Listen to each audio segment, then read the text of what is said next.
Okay, g'day guys, welcome to today's tutorial. Today we're talking about the glute kickback machine. Really good exercise to target those glutes.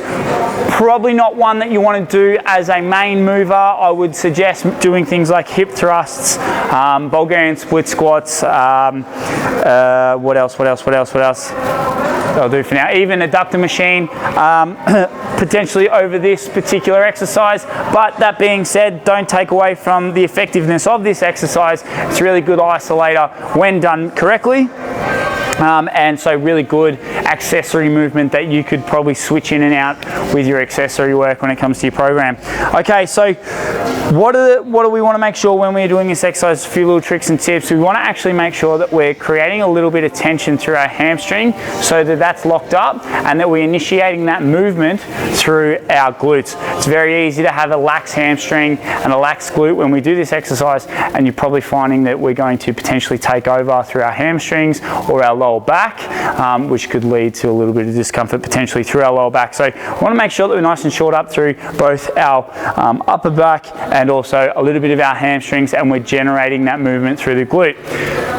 What we are looking to do is generate that pressure through the heel, okay? So remember our 3 points of contact. We have 2 at the front and the 1 at the back. We want to be pushing through that 3rd point. We really want to generate that press back through our glutes, okay? All right, so setting up, we want to make sure that this is the length of the femur and that our body is nice and secure on top of the pad like so. Now I'm going to make this look really awkward because I'm a little bit tall for this machine. Okay. And so this is how we want to set up. Now, with my hands, what I'm looking to do is to make sure that I'm pulling my shoulder blades back and down and engaging my lats. Why would I want to do that? Because what you see a lot of is a lot of girls, predominantly girls, purely because the dudes don't tend to do this exercise, but a lot of people, they keep their head up and they arch their lower back.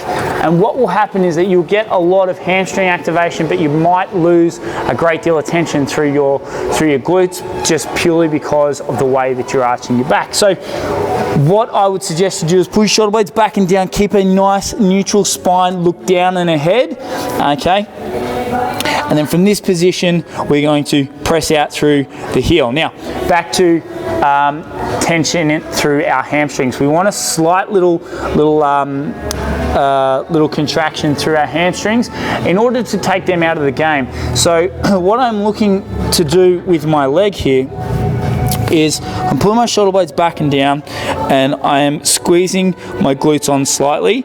With my foot, I'm pushing through this 3rd point up here. However, now we don't want to slide back, because obviously if I slide back I'm going to come out of the foothold, but I'm looking to press or generate a little bit of force generating coming backwards like this, so it'll focus most of my my pressing through the heel, okay? I cannot emphasize this enough, we really want to be pushing through the heel.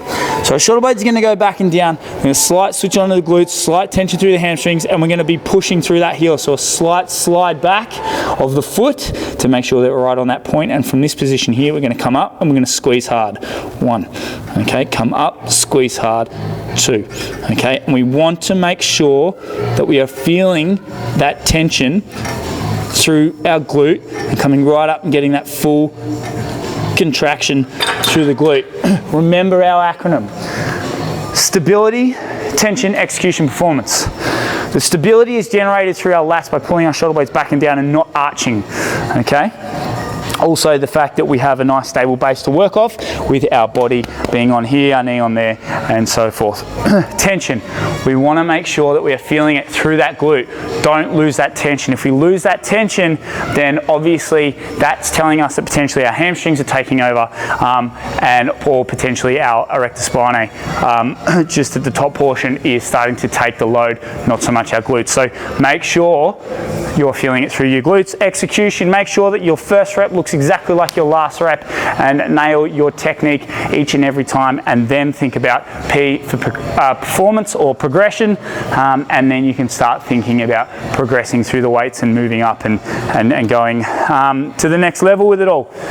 Team, that there is how you want to go about doing your glute kickbacks. I hope you picked up a few tricks and tips out of this short film.